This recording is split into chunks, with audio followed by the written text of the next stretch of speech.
Bom dia, boa tarde, boa noite, seja bem-vindo. Hoje eu estou de bom dia, estou fazendo esse vídeo mais cedo hoje por conta da correria do dia a dia, então esse foi o momento adequado para mim, esse é um momento legal para mim, mas que você escolha o seu momento, o seu horário, o lugarzinho que te deixa mais confortável, que você possa realmente conseguir ler, refletir, meditar, continuando nessa leitura de Provérbios. Hoje estamos em Provérbios 18, 18º Provérbios, estamos mais perto do que longe. Começamos desde o dia 1º e vamos até o dia 31. Que você possa, olha, quer uma dica? Todo mês que tiver 31 dias, faça a leitura de Provérbios. Você pode fazer todo mês se você quiser, não tem problema. Mas quer começar com passos lentos, mais constantes? Separe os meses que tem 31 dias e faça a leitura contínua de Provérbios, né? Um por dia. Nos outros meses você pode fazer outras leituras de outros livros da Bíblia, porque eles são importantes. Mas eu quero que você sempre tenha Provérbios em você, na sua mente, no seu coração, né? Que você possa estar sempre reforçando as palavras, até porque aquilo que a gente não pratica, não reitera, a gente tende a acabar esquecendo, né? Então fale sobre, escreva sobre, compartilhe sobre e continue a estudar Provérbios aí sempre que possível. E se você não tem esse costume, então separe os meses do ano que tem 31 dias e faça a leitura. Mas você que sempre faz ou que quer fazer fora dos 31 dias, faça, sim, sempre faça, é importante para você. E hoje vamos continuar, gente, essa leitura de Provérbios, dia 18, Provérbios 18º, vamos aprender mais um pouquinho, vamos refletir mais um pouquinho. Eu quero hoje novamente compartilhar com você um pouco da minha reflexão. Vou destacar alguns textos, né? Eu costumo falar ressaltar, por quê? Porque a gente lê e depois eu volto novamente identificando, né? Destacando alguns versículos que me chamam a atenção. Então, que você possa também aí fazer o seu destaque, né? Aquilo que ressalta aos seus olhos. Na verdade, o termo que a gente, o certo a usar é aquilo que salta aos seus olhos, né? O ressaltar porque a gente lê e depois a gente relê destacando. Mas que você possa ir mais fundo, eu sempre falo isso, mas a ideia é essa mesmo, águas profundas. Sabe por que águas profundas? Porque no raso é onde você tem controle, tá dando pé, você tem o limite ali, você consegue controlar, molha até onde você quer, você consegue andar. Então, mas na águas profundas, não é você que tem o controle, né? Em águas profundas, você se coloca debaixo do controle de alguém, né? Ou de alguma coisa. Normalmente, quem não sabe nadar, que vai em águas profundas, ela vai com colete salva-vidas, né? Vai de boia, vai de barquinho, de lancha, vai com algum equipamento que gere segurança. Mas na palavra de Deus, quando a gente se permite a entrar em águas profundas, em lugares profundos, não tem esses equipamentos. São equipamentos humanos que não existem. A ideia é o quê? Dependência total do Senhor, né? Ele que vai estar no controle quando você estiver em águas profundas, a qual você não dá pé, a qual você não pode voltar, a qual simplesmente você precisa se entregar, mas não para morrer. A ideia não é morrer, não é afundar, não é se afogar. A ideia é andar sobre as águas, né? Igual nosso irmão Pedro lá, o discípulo de Jesus, que ele andou sobre o mar. Agora, não repare na força do vento, não repare na tempestade, porque senão você afunda. Continue olhando para Cristo, que você anda sobre essas águas, que você, o fundo, o profundo, né? O oceano, já lá naquele local que tem as profundezas mesmo, que não dá mais pé, realmente é o local onde Deus quer nos levar, porque é o local de total dependência dele. Mas vamos começar a ler, porque eu gosto muito de falar, acho que vocês já perceberam isso. Se deixar, eu vou falando e a gente não para mais, né? Porque eu gosto de conversar da palavra de Deus, eu gosto de aprender, eu queria poder estar te ouvindo agora, eu queria poder estar compartilhando assim com você, você me dizendo e eu respondendo, eu falando e você respondendo. Esse é o legal, mas eu sinto você comigo, sabe? Eu sinto que tem alguém que tá ouvindo isso, que tá sendo bom, que tá sendo fortificante, edificante, que tá sendo resgatado, que tá trazendo clareza ao entendimento. E isso para mim já é reconfortante, né? É bom saber que você pode me ouvir, que você quer me ouvir. E mais do que isso, bom saber que realmente você tá fazendo essa leitura por você, pela sua família, pela sua vida, pelos seus filhos, seja o que for de valor que você tenha e que você considere. É por isso que você faz, e acima de tudo por você, porque para você amar o próximo, você precisa amar você mesmo, né? Amar a Deus acima de todas as coisas e o próximo como a você mesmo. Então você precisa se amar primeiro. Se você não se ama, você não vai conseguir amar o próximo, né? Você precisa cuidar de você para poder ter condições de cuidar de alguém. Vamos lá? Provérbios 18, vamos fazer a leitura. Quem vive isolado se preocupa apenas consigo mesmo e rejeita todo bom senso. O tolo não se interessa pelo entendimento, só quer saber de expressar suas opiniões. A prática do mal resulta em desonra, o comportamento vergonhoso causa desprezo. Palavras sábias são como águas profundas. A sabedoria flui do sábio como um riacho transbordante. Não é certo absolver o culpado, nem julgar, nem negar justiça ao inocente. As palavras do tolo o envolvem em brigas. Ele pede para receber uma surra. A boca do tolo é sua ruína. Ele cai na armadilha dos próprios lábios. Calúnias são petiscos saborosos que descem até o íntimo de quem ouve. Quem é relaxado em seu trabalho causa tanto estrago quanto aquele que destrói. O nome do Senhor é fortaleza segura. O justo corre para ele e fica protegido. O rico vê sua riqueza como uma cidade fortificada. Imagina que é uma muralha alta e segura. A arrogância precede a destruição. A humildade precede a honra. Falar sem antes ouvir os fatos é vergonhoso e insensato. O espírito da pessoa sustenta seu corpo enfermo, mas quem pode suportar o espírito abatido? Quem tem discernimento está sempre pronto a aprender. Seus ouvidos estão abertos para o conhecimento. As portas se abrem para quem dá presentes, eles dão acesso a pessoas importantes. Quem fala primeiro no tribunal parece ter razão, até que seu oponente comece a lhe fazer perguntas. Lançar sortes acaba com discussões e resolve contendas entre adversários poderosos. É mais difícil reconquistar um amigo ofendido que uma cidade fortificada. As discussões separam amigos como um portão trancado. As palavras sábias saciam como uma boa refeição. As palavras certas dão satisfação. A língua tem poder de trazer morte ou vida. Quem gosta de falar arcará com as consequências. O homem que encontra uma esposa encontra um bem precioso e recebe o favor do Senhor. O pobre suplica por misericórdia, o rico responde com insultos. Alguns que se dizem amigos destroem uns aos outros, mas o verdadeiro amigo é mais próximo que um irmão. E assim a gente finaliza, né? A leitura de Provérbios. Lemos todo Provérbios 18, ele é menorzinho, né? Normalmente a gente tem lido, esses últimos dias tem lido Provérbios extensos, né? Que terminam em 35 versículos. E esse aqui já é um pouquinho menor, ele só contém 24 versículos. E aí eu quero começar a destacar a partir do verso 1, que vai dizer assim, ó.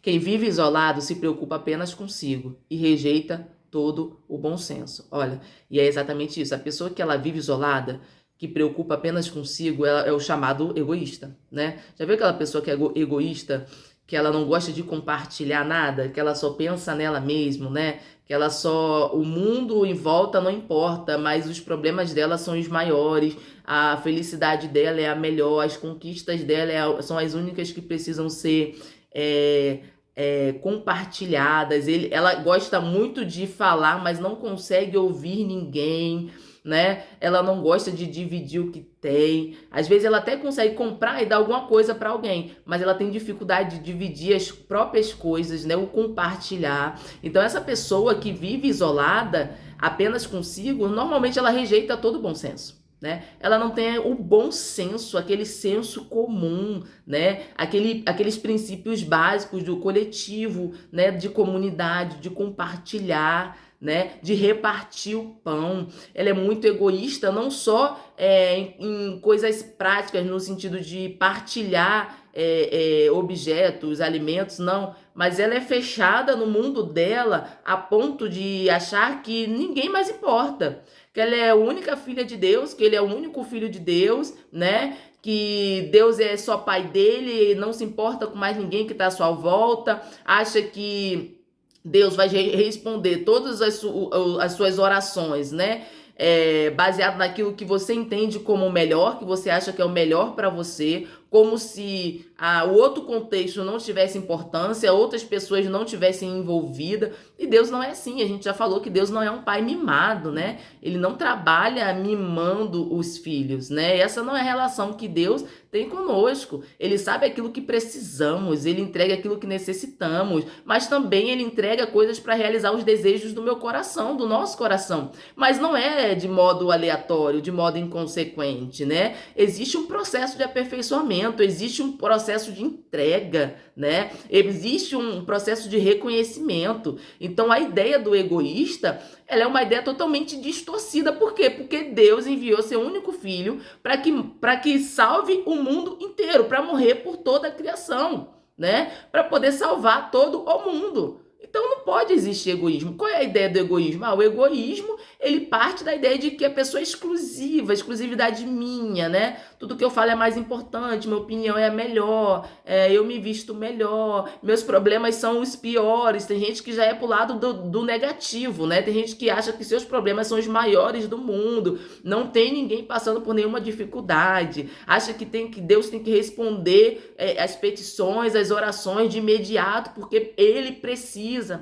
Pera lá, vamos lá. Você não sabe o que você realmente precisa. Você tem uma ideia, você supõe. Sabe por que eu falo que você supõe? Porque a gente vive a partir das nossas circunstâncias, daquilo que está diante dos nossos olhos. Então a gente cria uma necessidade a partir daquilo que está diante de nós, daquilo que está nos afligindo na hora, daquilo que pra gente é imediato, que precisa se resolver logo.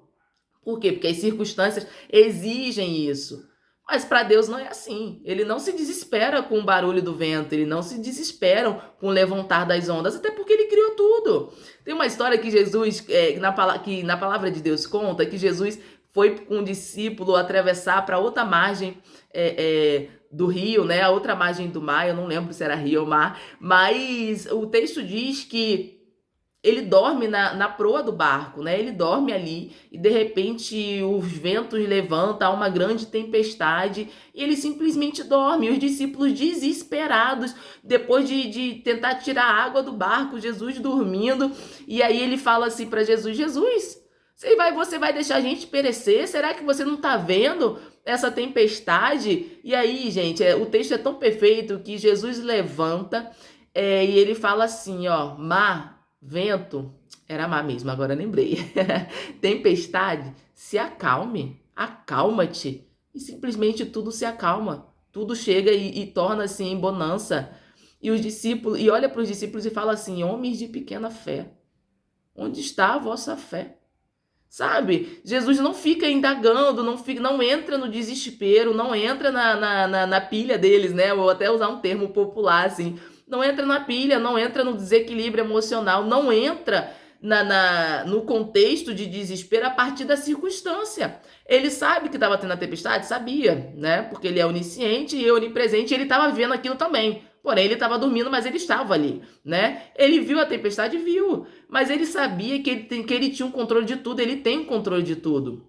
Porque toda a autoridade do céu, toda a autoridade de Deus foi dada ao Filho, né? O Pai deu autoridade ao Filho, né? Então o Filho tinha poder de controlar o vento, de controlar o mar. E os discípulos estavam com Jesus, vindo de caminhadas com Jesus, vindo de milagre de Jesus, mas não estavam entendendo ainda, né? Às vezes você reconhece Jesus como seu Salvador, você crê em Deus, você sabe que Ele tem todo o poder, você sabe que Ele pode fazer, você sabe que não há impossível para Deus, né? E tudo é possível àquele que crê, mas você se desespera com coisas muito pequenas.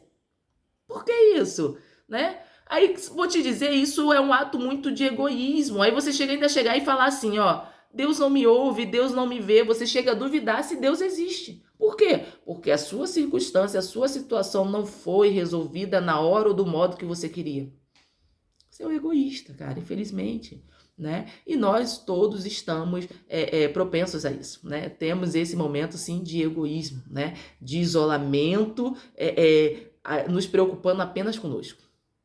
Sim, muitas vezes. Mas a gente tem que fazer o quê? Vencer, né? A gente tem que romper isso, né? A gente falar: Senhor, Eu sei que tu me sondas e me conheces. Eu sei que o Senhor sabe da minha situação, da minha circunstância, né? Seja feita a tua vontade. O Senhor sabe que eu quero isso. O Senhor sabe que eu preciso daquilo.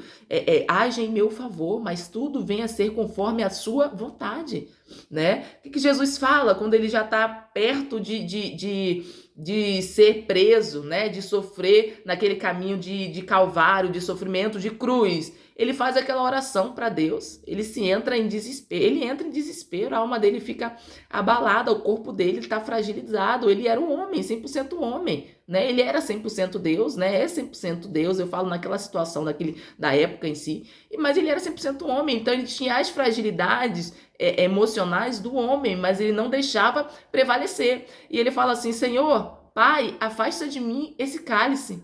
E mais depois ele diz: mas que seja feita a tua vontade, né? Que não seja como a minha, mas a tua vontade. Mas ele não queria passar por aquilo, era dor, gente, era sofrimento, era sentir na pele. Ele fala: afasta de mim esse cálice. Se possível, afasta de mim esse cálice. Ele não queria beber aquele cálice de cruz, de sofrimento. Por quê? Porque era sofrimento, é carne humano.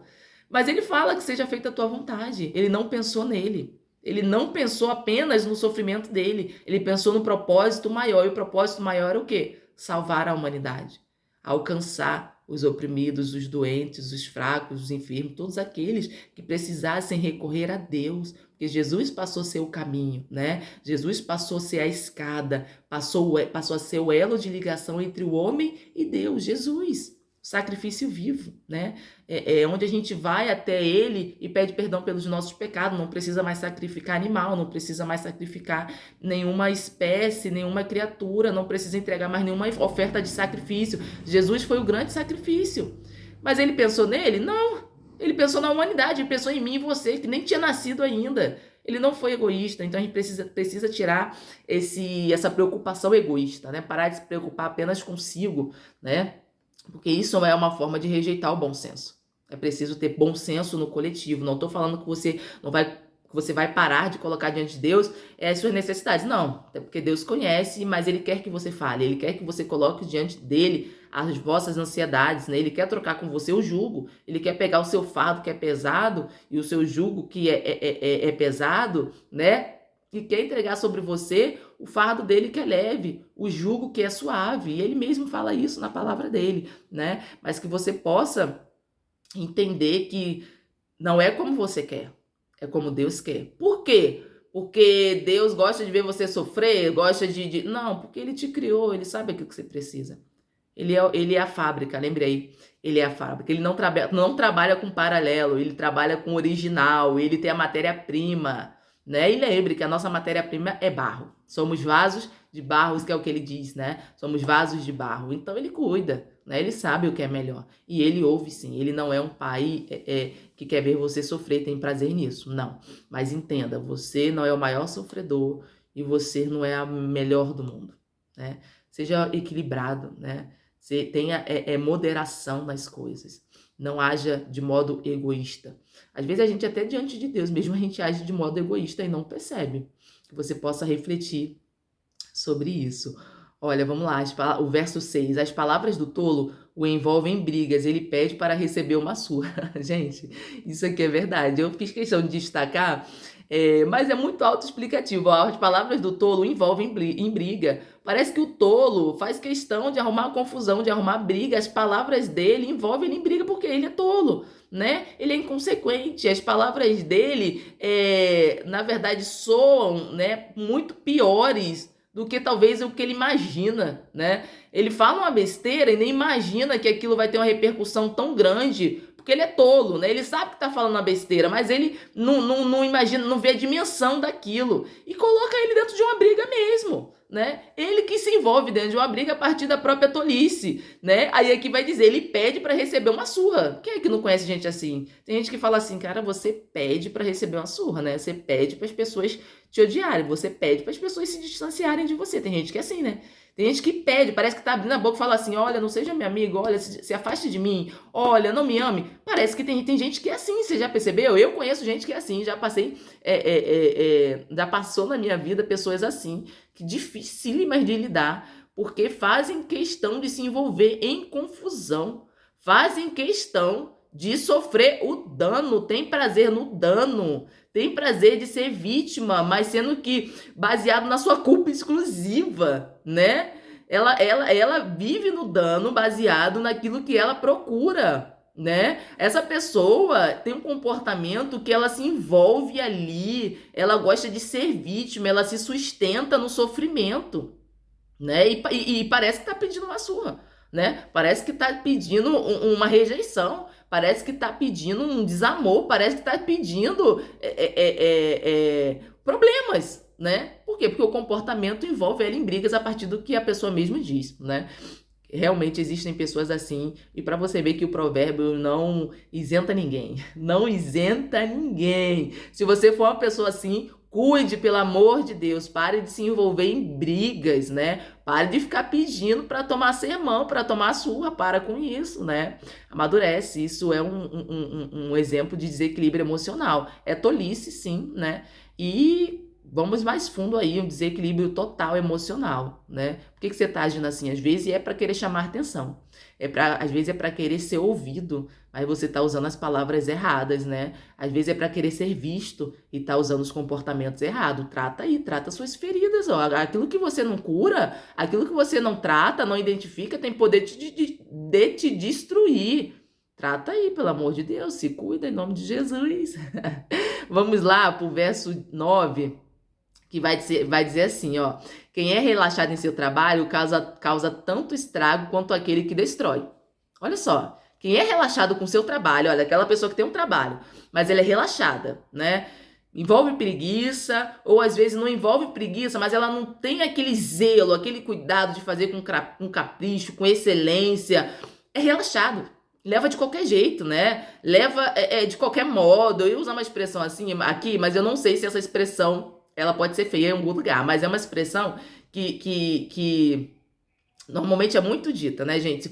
Se for palavrão, me perdoe. Mas não é, a ideia não é essa. Fala assim, ó, leva pelas coxas, já viu? Leva nas coxas as coisas, né? De qualquer modo. Por quê? Porque não tem zelo, não tem cuidado, né? Não pega com vontade, não faz com vontade, não exerce com vontade, né? Com capricho. Não é você acertar de primeira, ser perfeito de primeira, mas querer acertar, querer sempre fazer o melhor, entregar o melhor, ser o melhor, né? E essa pessoa que ela não tem zelo com o trabalho, que ela é relaxada com o seu trabalho, né? Que é o seu sustento, com aquilo que você precisa fazer, né? Com aquilo que é o seu labutado dia a dia.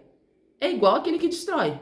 Porque tanto você que é relaxado com o trabalho destrói, quanto aquele que já destrói porque quer destruir mesmo. Entendeu? É igual. É igual. O relaxado, aqui ó, quem é relaxado em seu trabalho causa tanto estrago quanto aquele que destrói, né? O estrago que você causa com o seu desleixo se compara àquele que vai para destruir, aquele que destrói mesmo o trabalho, né? Ou até porque o seu desleixo pode levar à destruição total, né? Pode, por enquanto, estar causando um dano ou outro e você tá passando por cima, tá achando que tá resolvendo, mas pode chegar a uma destruição total. Vamos lá, verso 11 vai dizer assim: o rico vê sua riqueza como uma cidade fortificada.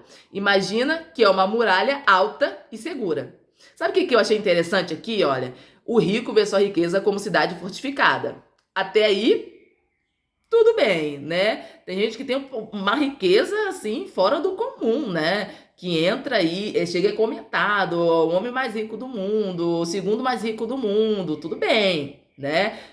Realmente, leva a entender que é como uma cidade fortificada, porque o que tem dá para manter uma cidade, né? A depender, dá para manter um país com o valor que tem, com a riqueza que tem. Agora, sabe o que é interessante do verso? Que ele vai dizer assim, ó: imagina que é uma muralha alta e segura. Ele imagina que a riqueza dele é uma muralha alta e segura. Por quê? Porque ele coloca a riqueza, coloca o dinheiro, coloca os bens como segurança. E não tem. E não tem. Aí tá o grande problema, né? A sua riqueza, o seu dinheiro, o seu patrimônio, né? Não lhe gera segurança. Isso é utopia. Não tem estabilidade. A segurança, a torre forte é Deus. Jesus é a nossa fortaleza, né? A palavra de Deus vai dizer assim, ó, se Deus não vigiasse a cidade, em vão vigia o sentinela. Se Deus não edificar a casa, em vão trabalham aqueles que edificam. É um trabalho vão. Talvez você pense assim, mas tá crescendo. Mas não é duradouro, a gente já viu aqui, 1 hora vai cair porque não tem um equilíbrio. Não atribui a Deus o que é de Deus. Está colocando a riqueza aos bens materiais, né? Ao dinheiro como muralha, como segurança, muralha alta e segura. E não é. Vamos dizer, a pandemia nos mostrou isso, né? A pandemia nos mostrou isso. Agora, não quer dizer que, já que não é seguro, eu vou estar sempre ali buscando ter mais, e ter mais, e ter mais. Também não é essa a ideia, né? Para você não cair na insensatez, não cair no egoísmo, né? Não cair no orgulho que precede a queda, né? A ideia não é essa. O que adianta adquirir riqueza, juntar tesouros para deixar para outros usufruírem e ainda nem dar o devido valor que você deu tanto, que você se esforçou tanto, né? Ou então cair na cama de um hospital e desejar simplesmente só estar em casa, não ter nada, só ter a família, só ter os amigos, só ter os pais, só ter os filhos.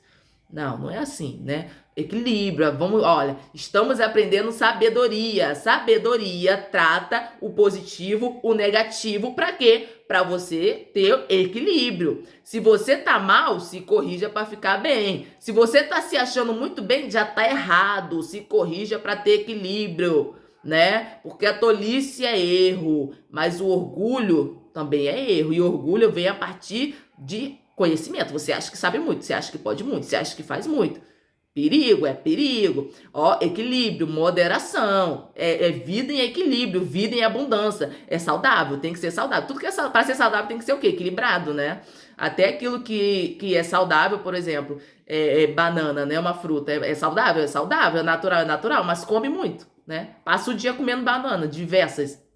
Não vai fazer bem para você. Então é equilíbrio, né? Nem 8 e nem 80. O desequilíbrio não faz parte do propósito de Deus para você. É preciso ter equilíbrio em tudo: corpo, alma e espírito, né? A nossa composição. Se você entende que espírito e alma é a mesma coisa, não importa, mas é a sua parte imaterial e a sua parte material. É preciso você ter um equilíbrio, né? Com essa capa que carrega a sua parte imaterial, né? E eu creio na tricotomia, né? Que somos corpo, alma e espírito. Então a gente tem que ter esse equilíbrio, né? Do nosso corpo físico, das nossas emoções, pensamentos, prazeres, que é a nossa alma, e o nosso espírito, que é o que nos liga ao divino, que nos liga a Deus, né? Que é o que Jesus restabelece para que possamos voltar a ter uma ligação com Deus. Agora, é só o espírito que ele queria alcançar? Não, a sua alma, né? A sua alma, para que quando o seu corpo for destruído pela morte, né? Apodrecer debaixo do chão, a sua alma esteja tranquila, esteja intacta, esteja nas mãos do Senhor, né? Porque o seu espírito está pronto, ele volta para Deus, porque ele não é seu, ele é de Deus, né? Os fôlegos de vida, né? Soprou em suas narinas, volta para Deus. Ele está sempre pronto, ele está sensível a Deus, né?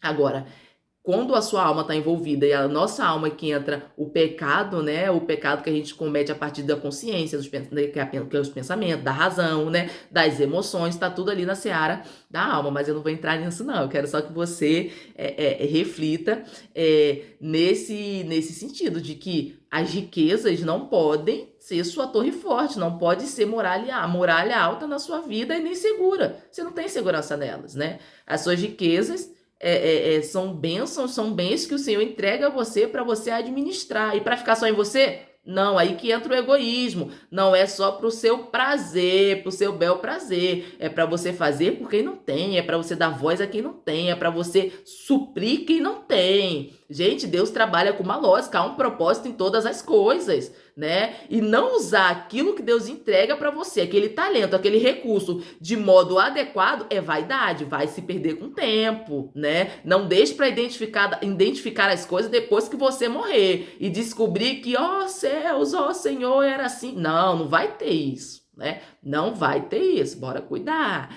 Bora cuidar do corpo, da alma e do espírito, colocar em sintonia e saber que Deus é o seu refúgio, a sua fortaleza. A sua riqueza te leva a muitos lugares, mas não te estabelece segurança, viu? E nem a sua pobreza te estabelece em segurança, viu? Você pode não ter grandes recursos financeiros, você pode ser escasso financeiramente, mas se você tem Deus, você está seguro.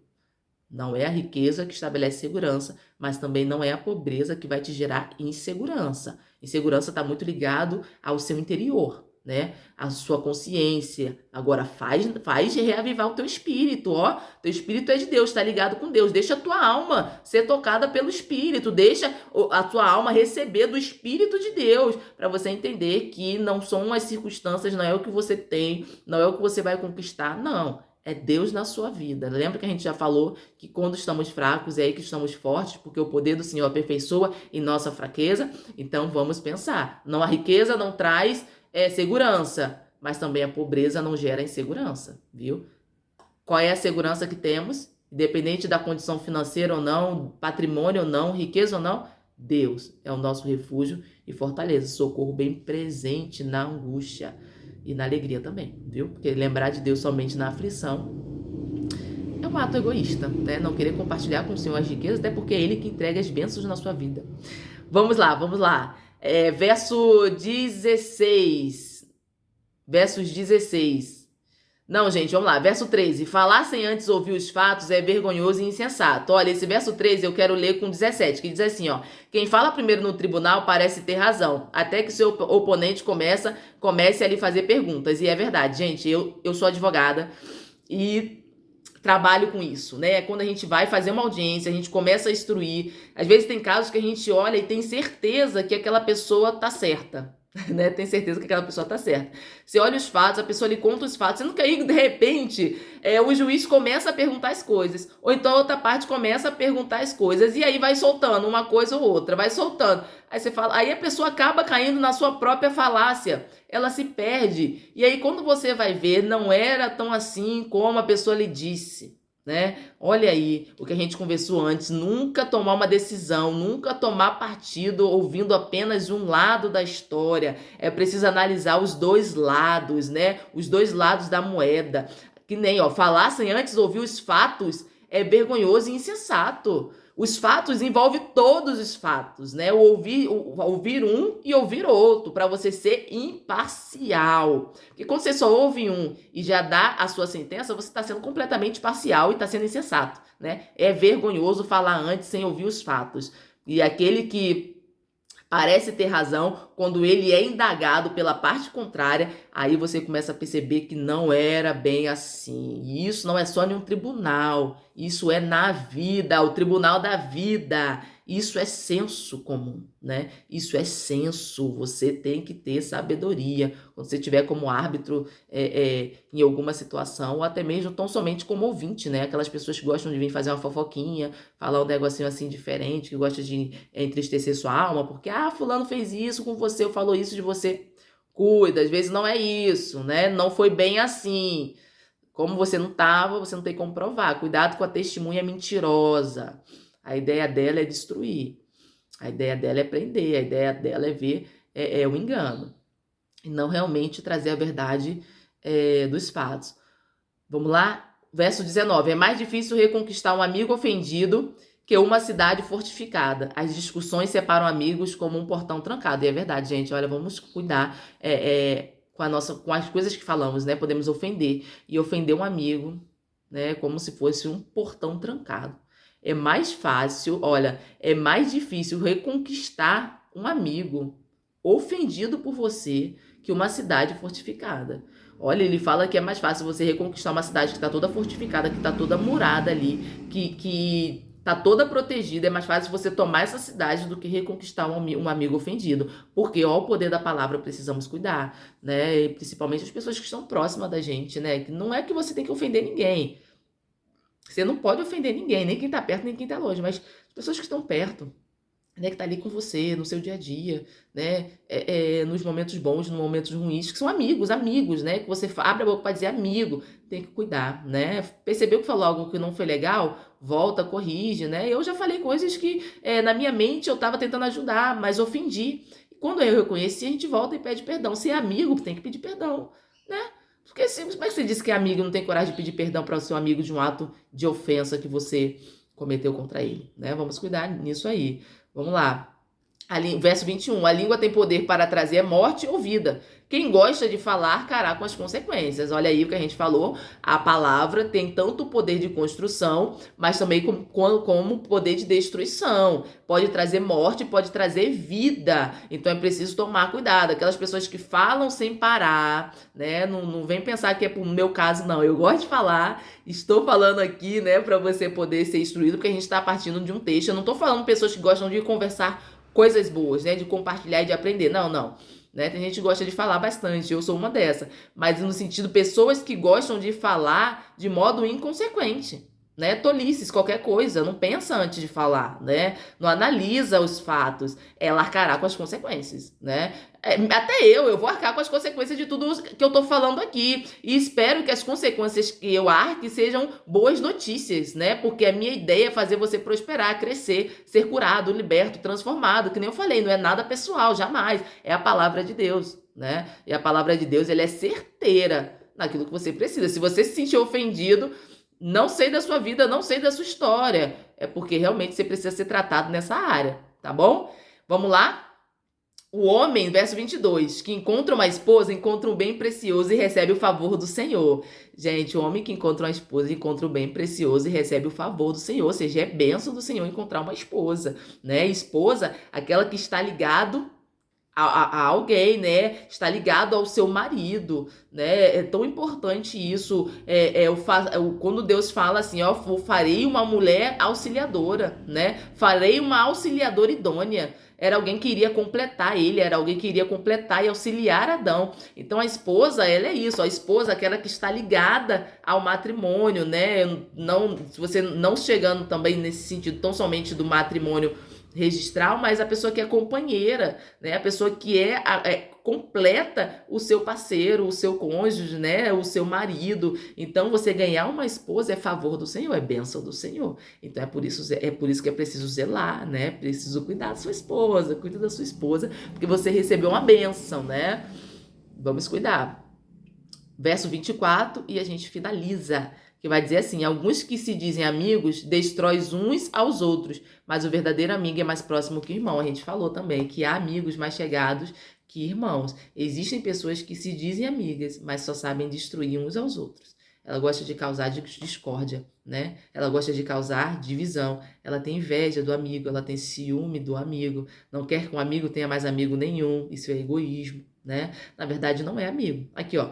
Alguns se dizem amigos. Se dizem amigos. Quer dizer que não é. Eles que dizem amigo, mas eles só querem destruir. Mas há outros que, na verdade, é amigo mais chegado que irmão, né? E realmente é assim. Que você possa ser um amigo mais chegado que irmão. E é verdade, às vezes a gente tem amigo que socorre a gente no momento de dificuldade, mas não temos condições de contar com irmãos. Acontece, infelizmente acontece, né? Ou por distância, ou porque não tem intimidade, muito tempo longe, os dois já estão grandes, cada um com sua família, com sua vida. Às vezes você tem coragem de compartilhar com um amigo, coisa íntima, mas não tem coragem de compartilhar com um irmão, com uma irmã, né? Acontece.